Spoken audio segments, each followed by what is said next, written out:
Hey, everybody, it's Keith with Trades Education Center, and we're back. It's been a while, but we are finally back with another episode of Trades Secrets, the official podcast of Trades Education Center. And I'm super excited to be joined by two distinguished gentlemen here in studio. We've got Bill Summers, who is a regional sales manager from Sioux Chief. And along with him, we have the incredible Kevin Swisher from CSA Sales, and he is the Sioux Chief expert from from CSA Sales. Yeah. So, did I get that all right? Yeah, We'll take it. we'll take it. I like it. Thank you. Awesome. Well, as maybe you might have caught on for those who are in the industry, you know that when you hear Sioux Chief, we're talking about a manufacturer. When you hear CSA Sales or CSA, you know we're talking about an agency. So, we've got representatives from both aspects of the industry, a manufacturer and a rep agency, which I love for people to see this interaction.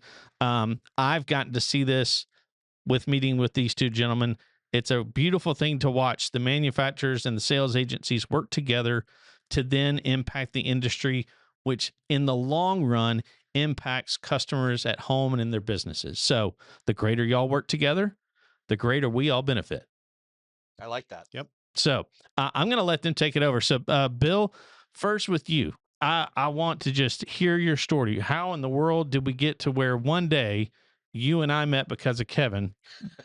You know, like how in the world does your background get you to where you are with Sioux Chief? Yeah. Our industry is MEP, mechanical, electrical, plumbing. Mhm. I started in the HVAC side where my grandfathers both had independent businesses. Oh, And my uncle and my dad met in shop class in high school and became friends. And then was introduced to my mom, the younger sister of my uncle. And then I came about. So magically. yeah, at right out of school, my dad had worked with his father doing installations, and my grandma ran the business from her home. Okay. Which back in uh,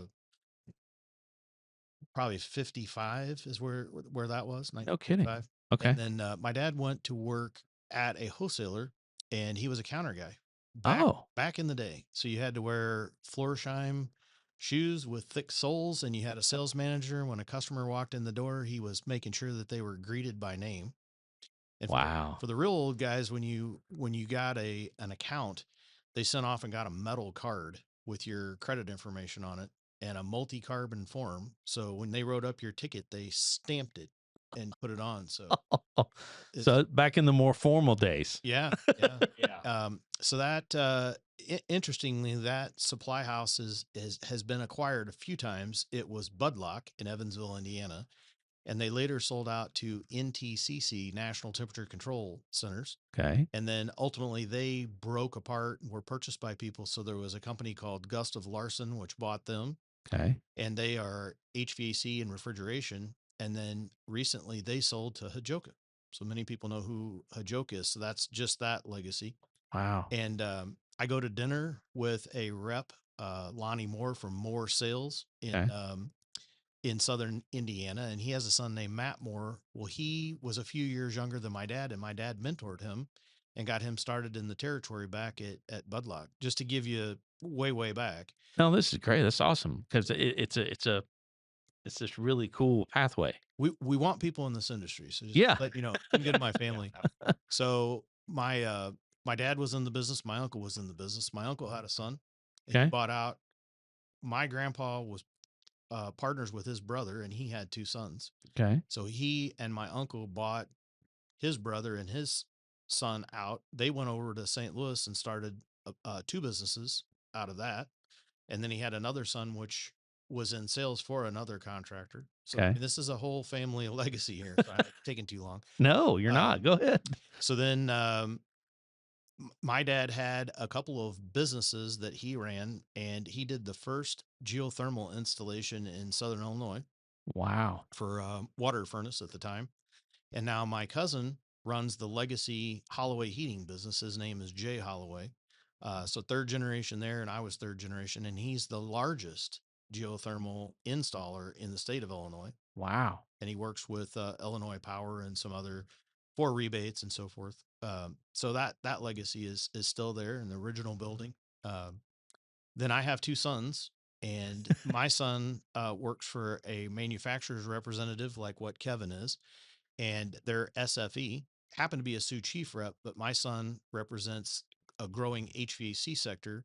So he is a technical service advisor for Bosch products. Oh, okay. So Yeah, he yeah, yeah. supports boilers and in-floor or outdoor heating in ground. Wow. He does water heaters, heat pumps, mini splits, and then Bosch acquired Johnson Controls, which used to be Mm-hmm. York, Mhm. and so he has two lines or two brands of their equipment. So they have an exclusive brand for one supply called Champion, Yeah, and yeah. so he's had to go to school like you teach, and he had to pass the test that a journeyman HVAC person would do to go to their advanced school down in Oklahoma, That's cool. Johnson Controls. And then my other son works for Gustav Larson, which came up earlier, acquired by Hajoka. I opened a branch for them in Kansas City a couple Okay. decades ago, and he works remotely for their location in Minneapolis. And he's a commercial application specialist, and he sells a specialty product called Magic Pack. And it is a through the wall unit that's available in electric or gas on the heating side and has a cooling component Wow. separated top to bottom with louvers. And then it's ducted inside. So it's very unique to take care of large apartment complexes and things because you get individual air Yeah. filtration, UV Wow. protection. So they're fourth generation. Wow. And they're the last in the line of the summer side. So hopefully they haven't found their outright lady in the relationship yet, but hopefully that continues. Well, what I hear from that is not just that they're four generations, because to me, it's the fact that every generation did well enough and the next generation thought well enough of how they did that they wanted to be a part of it. Because not everybody has to choose what their parent does, right? Or Absolutely. some relationship to it. So that tells me that there was enough of a quality of life there, of, you know, things being passed on, that you're like, yeah, I want to do that too. It was a rough start for the guys back then as the industry has developed. My uncle couldn't get certain types of metal for different commercial projects that he would do in the town. So he just decided to build it. So I recall he built some spiral ductwork, which not many people could lay out an elbow by hand, but he did go to sheet metal school. And my grandfather laid out train cars during World War II Wow. in before getting into the heating business. So he had some aptitude, but you could walk through the spiral duct. That's why they didn't make it at that Wow. size. So gosh, that was like 40 years ago, but Wow. good stuff, good industry, been good to our family. I was gonna say, I mean, and I think that's what again, I told you guys before we got on, I just want to share people's stories, because I think, even though like nowadays a lot of younger people don't have that, they don't have that 2 to 3 generation before them, but they could be the first one. Like they could be the first one in their family to start in the trades, and then bring the next 2, 3, because we need that. Like we need that again, right? And to hear that your family has continued it, to me is really inspiring, because there we've lost too many of families that didn't continue that. Right. So kudos to you guys and Thank your family. That's a pretty, and that was all like kind of all over, kind of both sides of the Mississippi up there, right? Yeah, I've actually out of college worked for Lennox Industries, which is an HVAC manufacturer, Yeah. and I started in Wisconsin with them, so I moved from Missouri to Wisconsin, and then they moved me to Iowa, and then I advanced from Iowa to Minnesota, and then went into the contractor side and was the president of a HVAC firm in Minneapolis. And I did a leveraged buyout with an older gentleman that had a service business combined with a gentleman that was struggling with his cash flow doing commercial projects because it takes longer and you have to be Yeah. bonded and some Yeah. other things. So we were able to put those two things together and create some profitability. And he had three sons. So I was a mentor to them on a limited period of time. I had a 3-year agreement to come in and teach them what we were doing. So I was fortunate at the time that Linux was kind of controversial because they created a program called Dealer Standards, Okay. and it had 3 different levels, and you got 3 levels of support from them. And we literally went in with an entire notebook and broke down their business, and they had to hit certain thresholds to be eligible for it. So they had to spend a certain amount of money in Mm-hmm. marketing. At Mm-hmm. that time it was yellow pages and billboards, and truck wraps are probably the best dollar per person investment today as you see the billboards move around. Yeah. And we evaluated their financial statements. It was quite controversial for somebody to give you their tax statement and show their revenue and what they made, and things. And the ones that did, we did some coaching, and I really enjoyed that side of the business, and helping people make money as a professional contractor. So my passion has been there, and a lot of guys start off in the trades and they see the owner, and the owner's successful, and he maybe got a new bass boat. He drives a pretty nice truck. Yeah. He's got this, and the perception is, but the reality is, I don't remember a Christmas that we didn't get called out on a service call on a family business. Oh yeah. So I would ride along. Yeah. In Yeah. those days, in that environment, you had oil furnaces, which Oh, yep. it was a nasty thing, not Mm-hmm. all kinds, and competency, but that commitment's 24/7 in the business. Yeah. I think, there's a lot of talk right now about, 6-figure jobs for people to get in the trades. And that's true, but it does come with payoffs, right? I mean, there are expectations that you're going to have when you come into the trades. Now granted, is it different? Is it cleaner? Is it nicer today to do plumbing and HVAC? Absolutely. Sure.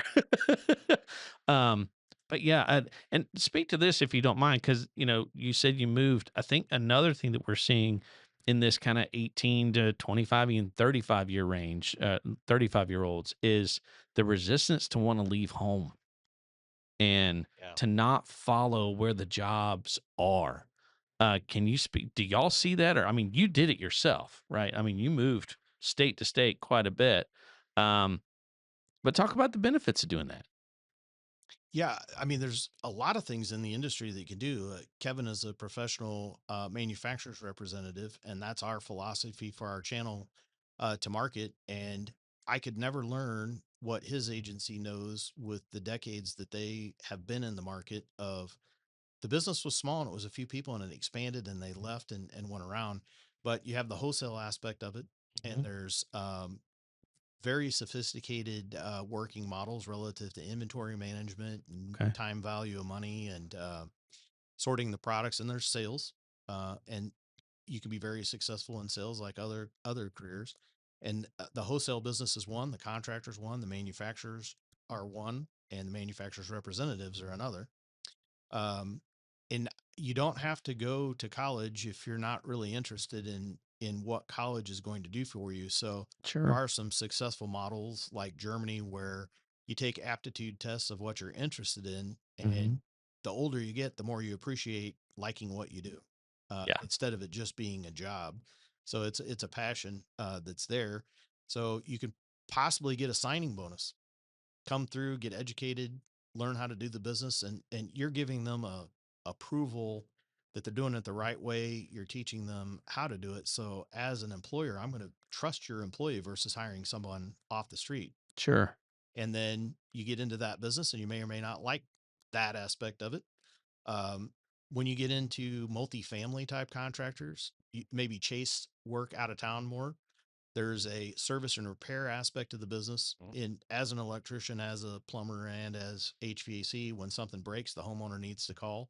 Yeah. There's different franchise places that help you get started in those Sure. businesses, and they have the model that you need to do, and they have negotiated agreements and things Mhm. to help you get the right truck and the right tools, and discounts based upon the volume and stuff. So then you just have to be the entrepreneur that launches, and then you can own your own business. That Yeah. in my dad's era, that was what he wanted to do. I kind of took personal away from that and said, "Gosh, this is."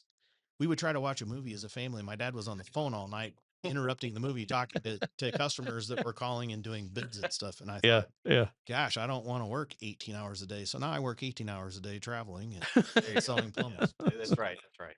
Travel. So you can't get out of it once you get in it, I think. Well, I was gonna say, that's the thing. Like, you've been able to move around in these different roles because that's what the trades offer, right? It's not like you go in as one thing and that's all you're ever gonna do, right? Right. There's so many different pathways within each and every one of the trades, and there's so many of them just overlap that there's no end to what you could do if you find an area that I'd say you like to talk to people more. Let's get into sales.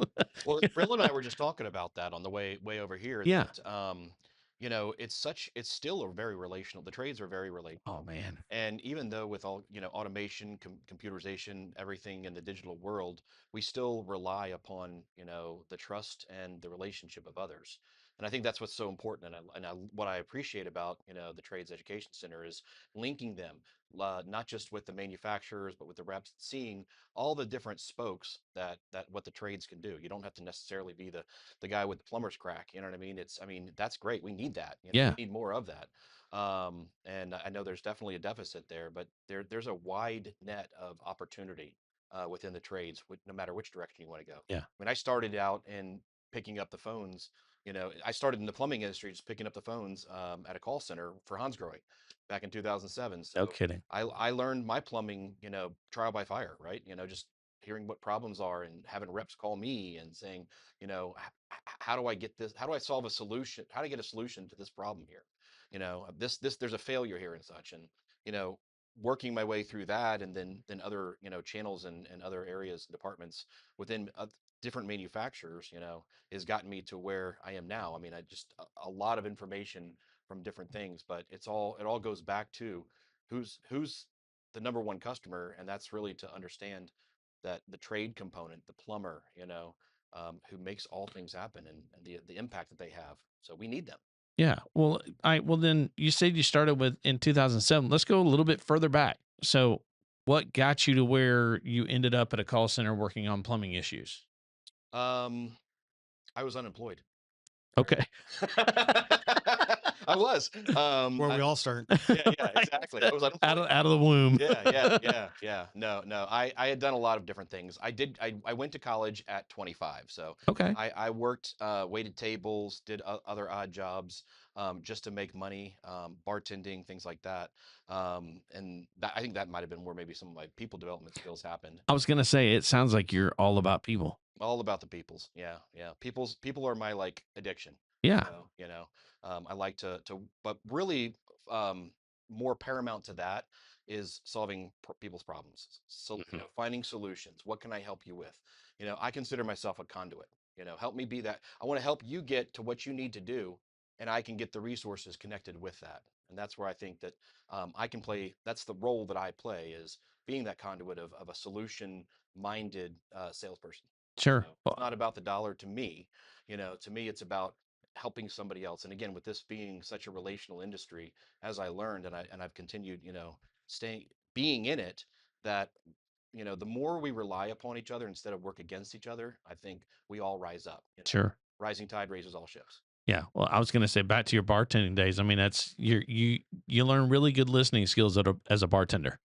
Oh, absolutely, and drinking skills. Oh well, After, I was trying to focus on the positive one, but good. Well, it was positive at times.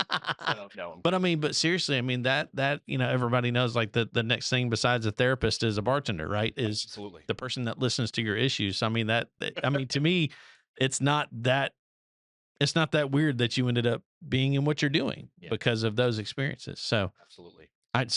Keep going. So you're at the call center for a while. Call center for a while. Worked there for 7 years. Actually worked then jump ship to go work for Georgia Tech. Got out of the plumbing industry. No kidding. Got to work with engineers, and that's where I really cut my teeth learning engineer language. Oh, cool. So I was working in the marketing side of things there. Ooh. But my job was butts in the seats. So that's what it was all about. Get the bits. So, and then I moved back into the plumbing world with NKBA and then American Standard. I was a manufacturer direct rep there. Yeah. And now with CSA Georgia, working and representing 17 lines, but I'm focused as you mentioned, the Sioux chief specialist. Yeah. Well, can y'all, because again, helping understand the industry, because I know I've heard, not that I've been around long enough to know it, I've just heard it from other people. How has that trend gone back and forth between some manufacturers wanting to have their own reps that are out in the field versus the agencies? Like, what are the trends that y'all seen? What do you think? Where do you think that's trending now? Yeah, either one. Phil, I'll let you start. Yeah, when you look at different evolutions, when mini split technology came, we were a forced air market. So we really started with gravity furnaces, burning wood. If you look back at the old cabins and things, it provided the light, it provided the heat Okay. in the house. And then we got fuels. So we went to coal Okay. and natural gas and propane. And that developed. So then we had this mini split system that people didn't understand because we had this ductwork in our house and like that'll never work. So the manufacturers were quite dismissive of that, and I believe Japan would be the basis of where that technology came from with companies like Mitsubishi and Fujitsu, and then Korea picked that up. So you've got LG and Samsung, Okay. particularly from there, and then China got involved. So when they came over, they tried to talk to the air people and were pretty dismissive. And they went to manufacturers reps, and then in some cases they decided to deploy factory people, and now it's a significant segment of the industry. And then the manufacturers of the forced air equipment would private label the technology coming over. And at that time, Copeland was king of Yeah, that's compressors, right. and you Okay. had Tecumseh and a couple other people. And now it's the Asian mini split people are making the compressors that work with most of our equipment today because it was more efficient. It was direct current instead of alternating current. Okay. And I thought that this industry didn't change much, and it doesn't from the surface appearance, but there's a lot of technology changes and Yeah. issues today. And I think if you're excited about stuff, I didn't see a lot of application for science. That really wasn't my thing in school. And now I realize how much science is in what I do every day. So Absolutely. from gravity, bringing the water down, Physics. the Physics. Yep. fluid state of Mm-hmm. ice, steam, liquid water. Yeah. And a plumber used to deal primarily with water, but Mm-hmm. now that we heat water differently, you have to have gas pressures. So you've got to have that, and you've got to have electrical knowledge now Yep. that you didn't have before. Yeah. Could be low voltage, but sometimes in high voltage. And some of the other issues that sprang out of that is we're learning about microplastics and what did we do to ourselves and how is that influenced. And Yeah. so you see stems of different companies that make the water better and purify the water from filtration and Mm-hmm.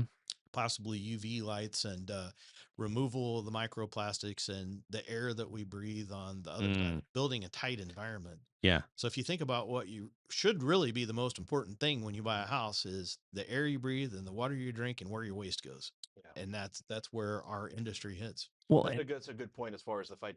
That's another segment that I'm seeing growing very quickly with plumbers is water filtration. oh yeah. Our Yeah. CSA of Georgia, we represent Halo water filtration systems, Okay. and that is activated charcoal. There's also a reverse osmosis system. But that right there is what I would call a growing segment for Sure. plumbers is installing those. They need a professional installation, and having the appropriate training and tools and whatnot on that is an ever growing segment, especially with water quality Yeah. starting to be so poor. I was just at a class last week and they were talking about that. Like even as, cause like here locally around us, Gwinnett County has probably one of the premier water systems in the nation, Right. right?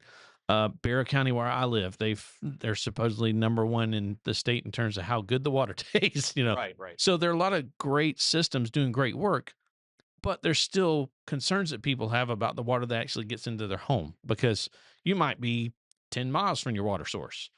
A lot of things can happen, right? And the whole PFAS and fluoride, there's different people that have concerns. And then not to mention get out in the rural area, now you got well systems, and that's a whole nother ball game is what's in a well system, you know. Yeah, the readings of, I mean, you look at over where a lot of the carpet manufacturers are, they're Mm, having a lot of yeah. problems, in Calhoun, Dawsonville, or not, I'm sorry, not Dawsonville, Dalton, Yeah, Georgia. Dalton. Yeah. Yeah. Theirs is much higher, because of runoff, well water, things like that. So those are a growing concern, as we start to see some of those, some of the things from 50, 60, 70 years ago of industrialization starting to take effect in our water sources. Yeah. So Well, I want to go back to something really quick. Can you give us, because I don't think I've ever talked about it on this podcast. Can you give us a good basic breakdown between a forced air system and a mini split? Sure. Generally in refrigeration, you think that you're cooling something off. And that's exactly wrong. We're actually taking the heat out of the item. Yeah. Yeah. Yeah. Okay. So I buy a gallon of milk, and I know a BTU is a British thermal unit, and it's how Mhm. much energy it takes to heat up a volume of water to a certain temperature in a certain period of time creates that. So I have to take the heat out of that item in the refrigerator, just like in your car. Okay. Cycling that. So a forced air system conditions the air by centrally pulling it out of returns. And the problem in the industry is that architects and people don't like return air. So they starve the system. Yeah. And if I can't pull air from a location, then I can't heat it or cool it in that location because it's a function of recycling that Yeah, air you through a can't process. get enough to move. Yes.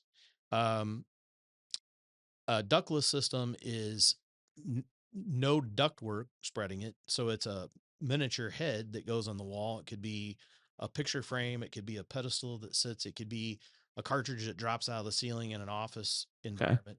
So it's quieter. And when I'm putting a forced air system in, particularly in commercial application, I have to worry about the volume of air. I have to worry about the velocity of the air. And Mhm. I have to think about the thermal transfer that goes on. So we call that R value. So we Okay. try to put insulation in to reduce or increase the resistance of the transfer. So heat always goes to cold, Yeah. Yeah. Yeah. Yeah. and it's trying to create equilibrium. And so Mhm. it's always a transfer occurring. Well, I don't lose any heat on the inside wall. I lose the heat on the outside wall. So my windows are the biggest culprit, and the transfer in the walls, that's what I'm trying to do. So my register has to pull air from that room and throw air back in the area where the infiltration is coming in. And so insulating and around the doors and around the outlets, and you see all that, that does serve a purpose. It's not just marketing. Yeah. Really works. A ductless system is taking the air in that contained space and recycling it through the head that's inside. So it has a coil that would normally set on your furnace, Okay. and the properties that both work with is the boiling point of the refrigerant that's inside it. Okay. So when it's a gas, it can absorb heat, and I take it through the refrigeration system and I blow air across it, and that turns it back into a liquid. The compressor compresses gas into a liquid, so it gives off the heat. So I'm trying to get that outside so that the cooling is there. And then I have this mystery thing called humidity. So when I go press on my thermostat, and you cannot make it cooler in the house by lowering the thermostat. So if it's 74 and you want it 72, if you turn it to 68, it's not going to get there any faster. It's a function of the BTUs that are there. There's a lot of misnomers. Huh. And in a ducted system, people think that John's gone off to college, so I'm going to shut off his room and I'm going to block all these down, and it's going to save me on my heating utilities. And the dadgum utility companies tell you that's what you should do. And all you're doing is starving your system. Because you're not allowing for that additional flow. Right. So it's a static pressure that it forces down, and the higher the static pressure, the harder the motor works. The motor takes more wattage to run, creates more heat, and then it fails because it's above its operating temperature. So if I don't get enough return, take a straw and block half of it off and try to suck in, your whole head will blow up on you, right? Yeah. Because I got the volume of the straw, and that's what I have to Yeah. work with. Well, does this play into because I've heard this too about some of the challenges that we're having with with HVAC, is now homes are being made. I'm hearing the word tighter Yes, sir. than they used to be, which presents a different problem for HVAC, whether it's a forced air or mini split. Wh- Explain that a little bit, and when I say tighter, explain what I just said because I'm not sure I know. Well, we put vapor barrier on, and it's the target is to not allow that thermal transfer to occur. Okay. So there are what's called volatile organic compounds. Okay. So if you're in a new car, the new car VOCs. smell Yeah. is the last thing you want in that car, because that's the outgassing of the plastic, the carpet, all of that. So we need to introduce fresh air into the house. I liken it that if you're doing plumbing and you're reaching down and you're soldering and acid drops in your eye, I can't get the acid out of my eye. So all I can do is flush it with water and dilute it so that it's not at a damaging level in there. Because it's there. It's there. And so that's what's happening in our house is we have toxic substances. And so we can bring in fresh air and put it through a mixing box that the exhausting air is conditioning the air that's coming in, whether it's hot or cold. So I don't have to change the utility. But how that's calculated is the cubic volume of the house. I need to have a cubic volume of air change based upon what's inside What the comes in and what comes out. Yes. And with a tight house and not bringing in air, when I go to turn the bath fan on, sometimes that works a little, but we don't always put the right size fan. We put a cheap fan with a light on it, and it doesn't really, if you can't put a piece of toilet paper up there and keep it sucked to the fan, you're not getting enough air outside. No kidding. So then I'm going to have humidity when you take a shower. I'm testing that when I go home. Yeah. Generally, a daughter or a wife are probably going to take a longer shower than Oh, 100%. boy, and you have Yeah. multiple kids. So Yep. that goes back to our water efficiency and Yeah. how do we get hot water and mixed and the whole industry is related because you're living in that home. Yeah. We're controlling an environment that's not a controlled thing. So that's the beast that's there to overcome. So what I'm hearing as a homeowner is it doesn't pay to cheap out. Correct. I would get rid of the fancy faucet and get good quality water. And I would get rid of some of the other stuff and have good air. Okay. Okay. We make Gotcha. humidifiers because if you don't have enough humidity, you feel cold and your skin dries out and it's evaporation that occurs. You can't beat that. Yeah. And if you have wood floors and other things, they can get They'll saturated dry. Yeah. with moisture. And you have to dehumidify. So think about going into a cave. Mm-hmm. It gets hot down here. Mm-hmm. You know, in the 90s, and you go down a cave, it feels good for a few minutes, 55 degrees or something. And then you're like, But then you get, you got to get rid of this humidity that's on. yeah. So that's the hidden part that costs a lot of energy in the house. Mm. But the bad thing is that when that house needs air, it's going to get it. It's going to get it from somewhere. You don't want it. You pulling- might not like where it gets it from. Right. I don't want that coming in from my garage after I just drove in and No. turned Yeah. off my car and bringing in more toxins there.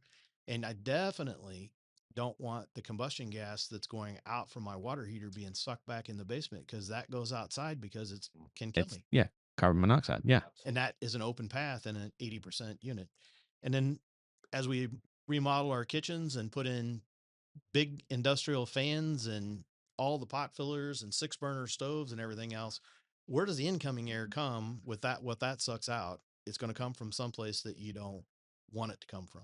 Yeah. So if we can control what comes in, you get a better product. Wow. There's we're gonna have to do a whole nother episode know. on this stuff. We're gonna hit all the trades. Yeah. I mean, You got the HVAC guy right here. They're all I mean, related. well, again, this is why I want people to hear, because again, this is another conversation I have with young people all the time. Is once you get into one trade, chances are you're probably going to get into 2 or 3 others. Makes sense. I mean, right? Because you start to understand one, and there's some bleed over, and there's some overlap here and there, and all of a sudden, you're getting into another area. Right. If I own a zip code and I want to work close to my house and I'm replacing air conditioners and I'm replacing water heaters, I'm in your home.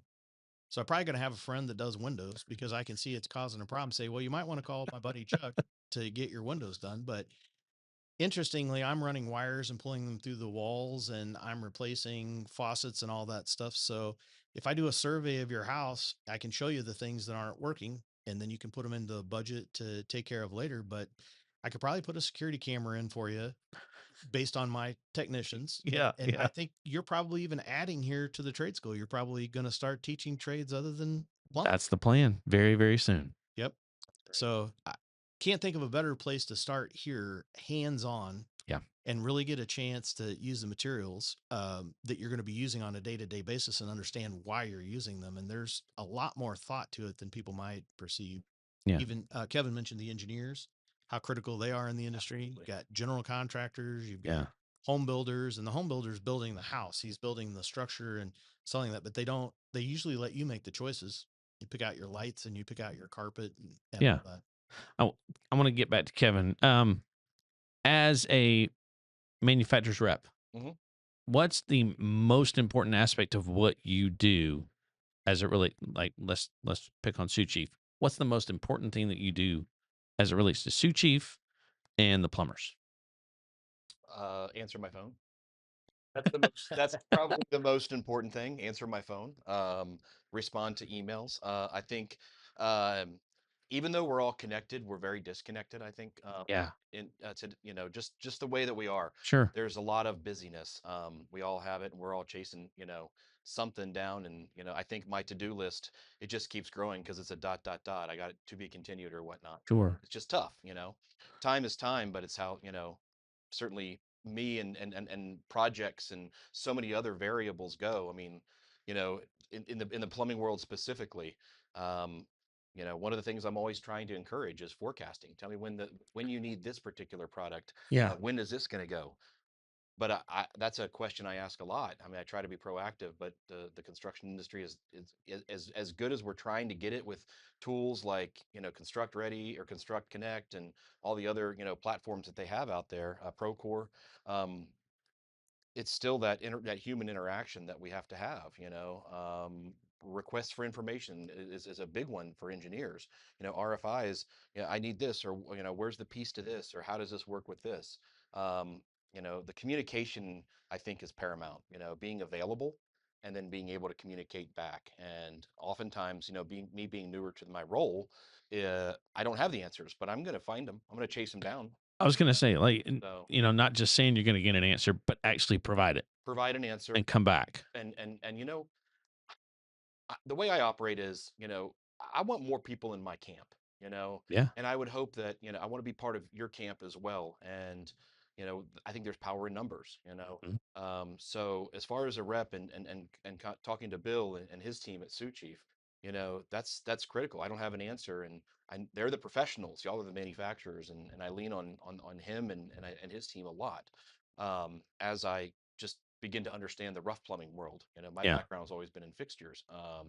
Yeah. outside Yeah. the wall Yeah. stuff. So now I'm Yeah. dealing with stuff behind the wall. Inside the wall. But yeah, I mean, what I would encourage is anybody that's considering, going into to a representative, as a manufacturer or any avenue that you're going to be dealing with people, particularly in sales, is um, communication's got to be number one, or at least one and two. I was gonna say, and do what you say and say what you mean, right? Exactly, exactly. Or mean what you say and say what Yeah. you mean. And Follow through on what you say you're going to do. Yeah. And if somebody's calling me, they're looking, they have a need. yeah, Be that solution. yeah. So And well, I mean, going back to relationships, right? Because I mean, I've learned pretty quickly in this arena that it- once you learn, at least I have, once I've learned about 5 or 6 names, once I've known like yourself, then all of a sudden I'm connected to a lot of people absolutely. just from like 5 or 6 Yeah. people Yeah. because the industry's a family, Really is. in a lot of ways. It is. I met you through a wholesaler and through another plumber. Yep. I happened to meet them at an event, and then I got the opportunity to meet you, and we've known each other and communicated several times, and always here to find a solution for you for that next generation. 100%. I mean, they need the tools and you provide the expertise, you know, as a manufacturer's rep and working with the manufacturer, let us provide, the tools that you need to feel comfortable When out there. that's what I was trying to tee you up for, was to say part of what you do, because I've heard y'all talk about it the last time y'all were here with me, was manufacturer listens to plumbers. Absolutely. Yes. And y'all shared with me, because now I want to transition to talking about Sioux Chief a little bit more, which is, as a manufacturer, y'all want that input from the field so much that y'all have solutions that y'all develop because plumbers brought them to you. Sure. I just wanted to add one comment that's Please real do. simple. You mentioned what is Kevin's job. I think you probably have it on the shelf, cement. So you're probably solvent welding, Relationships. solvent welding PVC, right? Yeah. For our pipe. What happens if you forget to do your joint? It will fall apart. That's what manufacturers reps do. He's the cement that The keeps glue. the contractor, the wholesaler, and the manufacturer getting the right stuff in the field. So to get real technical, he softens up everybody to work together better. Exactly. Hey, I do what I can. I do what I can, So absolutely makes it more fun, and we should have fun. Yeah. But yeah, going back to Sioux Chief, one of the things I was so impressed. My first visit there was right after I started in last November, and not only was I think reinvigorated, but and inspired at domestic manufacturing. Mm. We got Bill did great on giving us a factory tour. and does that with contractors. And I'm telling you, it sells itself because I'm seeing domestic manufacturing. I'm seeing things that I think that everything is made in China, but no, it's being made right here in Peculiar or Kansas City, Missouri. And there's real people talking to you on the line, if obviously within safety parameters and stuff. Sure. But it was the voice and the face of domestic manufacturing, which I was so inspired by. So I mean, that's a story in and of itself. yeah. And then second to that was the roundtable and the discussions with leadership and with Sioux Chief, who a lot of the decision makers saying, we want to hear from you. What's the input that you have? And they truly listen to it. And Bill, I'd like you to comment certainly on, you know, your feedback as to something that's been mentioned and then implemented. Yeah, Sioux Chiefs, we'll kind of start a little bit with the history if that's okay. Yeah, please do. I'll kind of Yeah, get into that, but perfect. we're in our third generation of leadership Okay. by the Ismert family, Ismert, and Ed Ismert was involved in wholesale in the brothers. So generally, the generations are about 10 kids in each generation. So it's Wow. big family tree. And as those have gone, girls, boys, all this other stuff, several other manufacturers, rep agency, and wholesalers are just some of the businesses that the legacy of the family has been involved in. But Wow. Ed said, uh, there is a stub out and it's a copper piece. That's how we did plumbing when he started as 1957. You had to solder a cap on a piece of copper and make sure it didn't leak. So they pressure tested it. He's like, all right, so then you come back and you have to put a connection on that, whether it's a tub spout or a shower head or a faucet, a valve to shut off that water. He's like, so then you have to cut that cap off that you just soldered. So twice I'm taking in my torch and he goes, I wonder if copper would move. So he literally gas stove and a drill worked to spin the copper in a flame to see if he could get it to move. And that became our spun closed end, which Sioux Chief is famous for. You've got a little bullet right there. Yeah, Absolutely. it This does, thing, like a bullet. it is. It's I love. Okay, y'all should. If y'all have a good relationship with Sioux Chief, which you should get one of these. Y'all sent these to the. I mean, all the plumbers that are involved in our school are like, oh, now that's cool. It is cool. That's slick. And it's truly a fitting because there's 5 times more material in the end where the bullet is than on the side of that. Holy cow! So it takes the pressure and doesn't leak. So Wow. when we're fabricating copper, we go through millions and millions of pounds of copper a year. We're heating it, cooling it, moving it, annealing it so that it's soft when it needs to be soft and it's firm when it needs to be firm. But we use mandrels that go through and create those bends, and we are not stretching the copper. Okay. It's maintaining its consistency. So when I say a fitting actually has a classification with wall thickness and other things. So if you're making a bend in it, it has a different strength than and ours is actually stronger than the fitting with that spun closed end on the end. Wow. We show people that machinery and stuff when we're there. Sure. Ed had pioneered that. Now we have our ownership group is his grandchildren Wow. on that side. And how we talk to contractors is we come in and we show them what we do and we ask them a lot of questions. So you're out there every day. What keeps you awake at night is a question. You know, what do you worry about? Yeah. So you listen to a general contractor, he's like, I don't want any leaks because it shuts that down and it's terribly expensive. Contractors come with a variety of things. Well, it just takes too much time. It's frustrating or somebody gets hurt. So how do we take away those issues?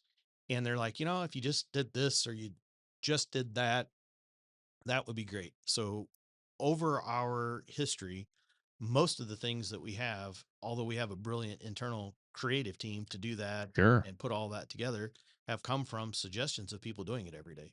So sometimes we actually compensate people or purchase those things or derivatives or whatever to Sure. get the patent. Yeah. Today's world is a lot shorter before it gets copied and replicated, and the technology we have to literally take something 3-dimensionally, Scan it. and all that stuff. It takes a while to get all of that set up. But when you do that, nobody's ever built that before because it's an idea that went down on paper. Yeah. So we can't just call Germany and order a machine to do this. Yeah. So we have a full machine shop, and that's a whole other discipline. That's right. I remember this now. Yeah. So we Okay. create out of stainless steel blocks dies that go into injection molding machines. Golly. We're up to close to 100 machines now building all these variety of Wow. things. And then the physical machine itself, if you look at our website today, it shows some robotic automation. And about 78% of what we make is made in America. And we had a competency with copper, and then we went to extrusion. So we're extruding Okay. plastics to make PEX, Okay. polyethylene, Yeah. cross-linking it. And then we use as many as 37 different resins in our resin room, and it gets vacuumed up to the machines. So we have ABS and CPVC and PVC and black and white and gray and Yeah. all kinds of things. Wow. Those materials that are pressure rated have to be virgin. So we have to do that. And we try to recycle and regrind. And certain non-pressured items, like maybe an escutcheon, can have a certain volume of Of recycled that's in it. material. So Right. we try to be environmentally friendly there. But it's a pretty clean plant relative to the materials that Yeah. we work with. Wow. So we have employees about every month. Someone that's had 30 years of service is retiring. In a Wow. manufacturing environment, I think that says a lot about how the family felt about the people that are there. Certainly does. So we pay a little higher wage, get a little bit longer vacation, a little better benefits to keep people, and that goes into the price. And so when it's made in America, we lost so much manufacturing, crazy, crazy things. Yeah. So this building a machine, we look at how many products per minute or hour can we do and where are the defects. And I'll use our hang stuff J hook. That's a video that's on the website. We would build it in an injection molding machine, and it would kick out into a great big box. So several thousand of them in a box, and then they would move that with a forklift over to a line, and a person would reach into the box and grab a single hook and put it on an auger with slotted things and put those on. And then they invented other technologies. We use potato chip packaging machines. We use meat packing machines that put film out that we can shrink wrap the stuff inside an Yeah. individual container instead of a box, and then everything's sealed and all together, not lost. Um, but this vibrating machine lines up the nails. So they dump a box of nails in there, and they've got to go get shaken, and they perpetuate through there, and then a machine pushes those nails into the hook. Wow. Then you have to take the hook off and put it on another auger to go down to where the box is. So we make 1/2 inch, 3/8, 4 inch J hooks, all the sizes. And that was a patented product. So there are several inherent features within that J hook. Wow. But today we have a non operator machine that's automated. So it starts with dumping that set of nails in, but we Yeah. don't have to shake them like that anymore. There's a robot arm that grabs the nails and it moves it over to a flat plate and it puts the nails in, and then another arm picks it up, lifts it up, takes it to the back, goes down, puts the nails in the die, and it collects the previously made set of hooks. Machine closes up and injects more plastic in, and the arm comes back and drops them two at a time in a box, and they go onto a conveyor belt and out. So exponentially, we can produce more J hooks. So the more volume that we can get of an item like that, I can compete with China because I'm just Yeah. buying my material and I have the investment in a machine. Yep. If I can keep my machine busy, Mm-hmm. I can run it all day long, as many days a week as I need to do. So where we can get volume, we're innovating, and we don't just fire that person that built those before. We need more people because we have a very large staff compared to the first few years, hundreds of employees. Wow. And there are certain intellectual things that someone needs to do on the line and moving things around, and alarms go off and refilling machines. Yeah. So it's a pretty good job relative to that. So that's how we're fighting to keep it relevant and keep it here in America. Wow. And then our president looks for vertical integration. So Okay. if you're using copper, you're probably connecting it somehow. So you might need a brass nut on it to connect to the top of the water heater. So he bought a brass manufacturing company. So we designed the brass fittings that we need to come in. And we do make some domestic ball valves that go on our manifolds, which is Okay. unheard of. Wow. And probably shouldn't let the cat out of the bag, but we're very close to releasing domestic supply lines, braided stainless supply lines. No kidding. Be the only manufacturer that makes those in America. Yep. Wow. Yeah. The customers want them because they've seen them on plant tours, and we're scaling for productivity on them because that's a pricing aspect. Yeah. Right. Well, and speak to that too, because I think that's something that, again, I'm learning a lot the last 3, 4 years. And one of the things I am learning, particularly about manufacturing, is spooling up and having machinery run all the time. Like, because that's what gets you to that, price point, that affordability. I mean, if, you hear all the time, well, plant's got to shut down for this amount of time. That is not good, right? So Right. having, and y'all are designing and building your machinery, I'm sure what goes into that is, ways that we can maintain it easily and, efficiently so that you can keep it going. Yeah, he bought another injection molding company that has a tighter focus of what they do because we're using 300 to 700 pound presses, and it takes a lot of pressure to build a closet flange. Yeah. I think that's probably our biggest machine. Okay. But we build our tubular in Iowa in another facility. And then recently we bought a metal manufacturer. So we need metal components for bracketing and Sure. other things. Sure. So the more things that go into the products that we deliver that we can get that integration, then we can keep that number in America. But in order to do that move of our tubular is an inexpensive product. Mhm. Sure. And you guys install it and everything. So we were challenged on such a low cost item to compete with the international. So they built a giant machine that can visually identify the difference between black and white on ABS and PVC, Okay. and it can identify 12 fittings, and it has 4 rows of bags, and the machine can grab the various fittings and drop them in the correct bag, and it advances down the conveyor, and it can do that without, it's completely automated. Wow. Yeah. Wow. So that's just some cool stuff behind it. So I think there's a Modern Marvels video on our website that you can look at where yeah. they came in, and it's a lot different than people perceive us to be with what we do because we really own the process, and our commitment as a family kind of cuts 2 ways, right? You could have nepotism and some things that would be a classic business problem, but we have more inventory than a publicly held company would allow anyone to have, probably 2 or 3 times the amount, because we've for the last 10 months maintained a 98, almost 99% delivery rate. Golly. And we want to keep people happy. It's a missed opportunity if we can't get it to the people when they need it. Well, I was going to say, and that's something I know I've heard very recently with everything going on, internationally of, places not getting the raw materials they need to make the product that they need to get it to the warehouses. Yeah. That's a very real problem. So I that's makes a lot of sense that y'all are not just, you can only control what you've got in house. Yes, sir. Right. Once it's out of house, you can't control that. You can't control, how much of the raw product you can get or how much, of the manufacturing you can take care of. If you've got all that in house, you can control it more. Yep. Right. Right. You have to stay in your lane. Oh, and 100%. do Yeah. the things that you're talented to do, but adding brass and adding metal were supplements to the That made sense. driving need. It made sense to do those things. That's awesome. So the other part of that story about the nails is they called it homework in the Ismert family. I might not have it exactly right, but we sell a product that is a Sioux Chief product called a Talon. Yep. And it has a nail in it, and it holds the various sizes and different configurations, holds the pipe. Yep. The copper or whatever. They would like take a bucket of talons with no nails in them because we didn't have a machine to do it. And so the kids put the nails in the talons. That was homework. I believe that to be a completely No true story. kidding. Yeah. Imagine that.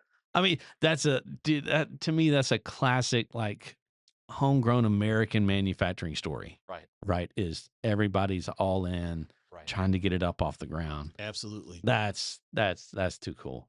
Yeah. Nice. Well, again, it excites me to hear all that y'all are doing to innovate and to continue to be, as I mean, really US focused as you can possibly be, Yes. which I think to me for the younger generation, that should be exciting because that means there's going to be job opportunities, right? There's going to be career opportunities. Absolutely. And not just there at the headquarters, but also around the country as you travel and others travel. And Kevin's out here, taking care Cover of Georgia. the Cover it. yeah, Yeah. the connection from you guys to Georgia. So, anything else on the horizon that you want to share with us before we take off? And actually, I want to get a little bit with from Kevin on CSA. Go ahead. Sure. We use AI. We're learning to use that more every day. We use robotics, and we still hire more people every year. Awesome. So that's a big concern with where you put yourself going forward. But I think this industry is not replaceable to the human element. And I think that the American plumber has a vital role. If you Mhm. look back in history, I've seen some campaigns of plumbers made the world safer with sanitation. Yep. It might be American standard. I'm not sure who was originated that, but I Yeah. see those posters, Yeah. and it's true. Yeah. Soldiers would try to overtake castles back in that era, and they would die not because they got shot or killed, but because they didn't have sanitation. Sanitation, right? And so the plumber has had hundreds of years of practice now, right, to keep us safe. So And you guys support that effort 100 every day. yeah, and That's awesome. I believe so much in your program. We were happy to provide you things that Oh man. students can put hands on. Mm-hmm. Come check your place out. It's amazing what you're doing. I think our entire company was excited to participate to help you get more products and let people experience it. We've gotten so many classes taken away in shop classes. Sure. My dad, my uncle yeah. went. You don't know about this. Yeah. And with two working parents, a lot of times Mm. wasn't quite the percentage back a few decades Yeah. ago. Yeah. And that's there. And so you got helicopter parents and Oh, all yeah. these things. And Everybody calls somebody now. yeah, what That's kind of right. degree do you want to get? Shoot, I was going to school and I didn't know. So I took general business and then ended Yeah. up being marketing. Unless I know I want to be a veterinarian or a heart surgeon or something Yeah. like that, it's kind of hard to Yeah. pick. Right. I bet what's a staggering number you would think of people who go to college thinking one thing and end up with a completely different degree? Oh, several. Or get a Yeah. degree and don't even use it. Well, Yeah. in that field, yeah, In that field. absolutely. Yeah. Yeah. Yeah. 100%. No, it's But great. I think you can get a high paying job, maybe a signing bonus, and never have to be in debt going into the trades. And never have to worry about where your next job's going to be. Right. Right. Because you can always get one. Well, I again, I truly appreciate the support y'all have given us already, and because it's not just, as I shared with y'all before we got on here, it's not just impacting the people that come through the literal school here, but it's also affecting when I'm going out to the high schools and talking to students, 8th grade all the way up to 12th grade.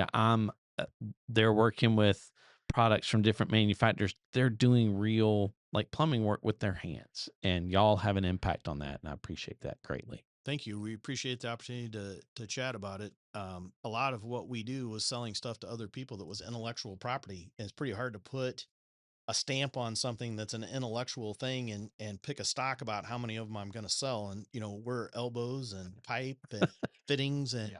we can see the structure of where we're going. We can do that with the trades. So Yeah. Yeah, come in and check it I like to say whenever I transition from American Standard to Sioux Chief, I said, yeah, I'm dealing with rough stuff like elbows and 90s and stuff. It's not as sexy as urinals and toilets out. because that's real sexy. But it is necessary, and I'm so proud and appreciate being aligned with Sioux Chief. And one of the conversations I have with contractors, engineers, plumbers, even other wholesalers is, you know, I think we've gotten away in general. This is a general statement I'm saying, Sure. from the value. We've gone to, operating on price. And one of the things Uh, I encourage is let's operate on value rather than price. And that's one of the things, even in the trades, like your expertise, as a plumber, as a contractor, as an engineer, as a rep manufacturer, as an educator, you bring value. mhm. And I think that, looking for the lowest and shopping for the cheapest and whatnot, I want to do my part to encourage changing that dialogue, Yeah. and standing, with a manufacturer like Sioux Chief makes it all the easier. So Yeah. makes it much helpful. Did you Much, just say that the lowest cost isn't always the lowest price? Maybe I said that. Can we go back and edit that? I think that's what you just I said. probably did. The lowest cost isn't the best value. Yeah, the best value. And it's It may cost you more in the long run. well, and it's funny because we had a very similar conversation with this most recent group of apprentices about the actual work side of listen, if you're only going to look for a job based on the hourly rate, Right. that's all you're ever going to get out of this industry is a paycheck. Right. And trust me, you're going to burn out pretty quickly too. Oh yeah. And we're like, you have to have something greater than a paycheck, than that dollar amount. There's got to be something greater that it means to you than just that dollar amount value, Value. Yeah. you know? And so I'm glad to hear that. And I know not everybody out there wants to hear that, but on the flip side, if the value's not there, you might pay up front, you might pay the lowest cost, but you're going to have to pay it again and again because the value's not there for the product to be as good as it should be. You're going to have to replace it again. Absolutely. Absolutely. Well, and I think the same thing goes, as it relates to work and to labor. If you're going to do a short, quick job, you're not going to get, the output, as great as what you would as spending more time in it. And Yeah. I know in trades, I can make a lot of money. You can, but you have to put in the time. Yeah. I read something, a plumber said something like, why do I get charged, you know, $500, for 20 minutes worth of work? Well, it took 10 years to get that to where it's 20 minutes Yeah. of work. Yeah. There's 10 years of behind hard, blood, sweat, and tears going into that I can do it in 20 minutes now. I have the expertise. I've listened. I've learned. I've taken everything that's been given to me, and Hmm. now I'm applying it, and now I can have the output. So, it's not a lottery ticket. There is no quick win in this, Nope. not in life. No. I would encourage, just like I would encourage all the students, which I'm excited about. I will be attending in the fall. So little plug right there.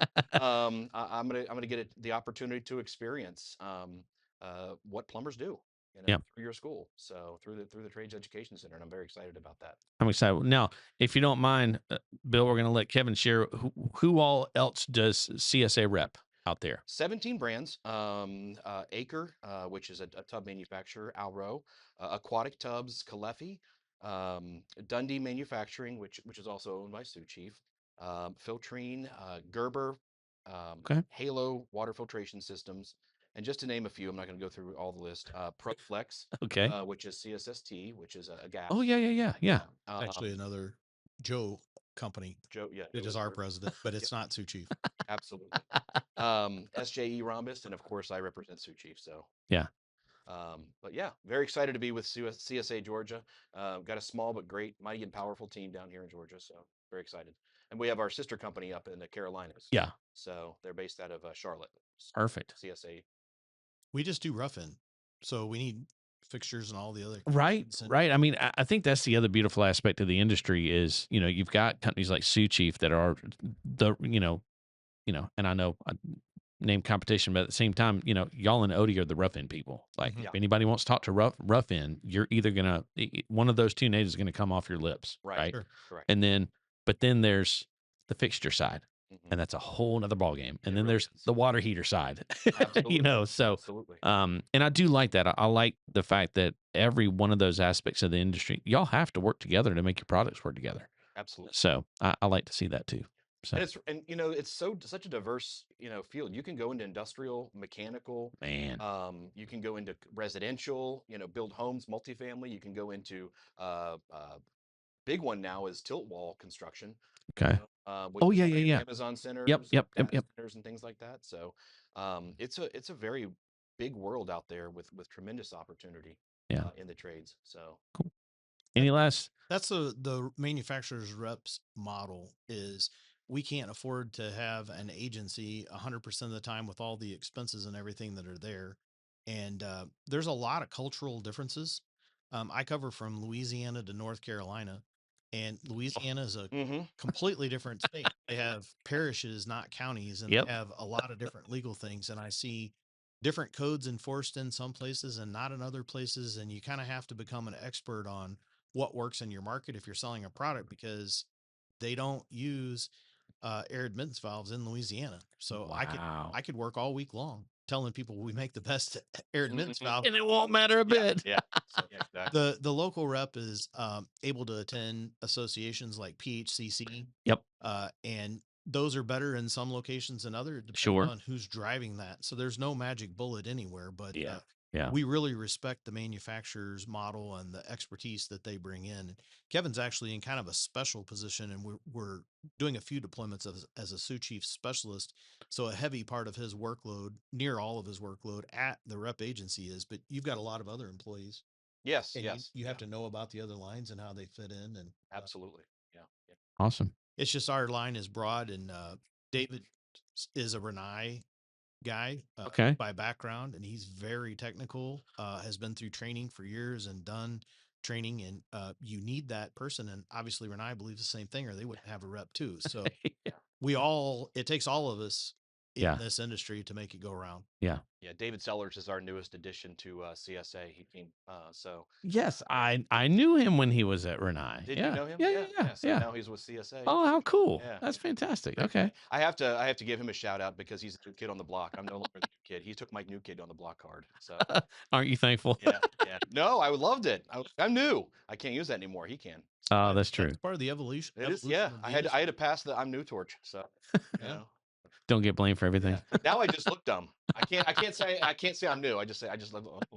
So Awesome. Well, any last words before we wrap up, gentlemen? Just want to thank you for being here and everything you're doing. I think it has a higher calling. We're just trying.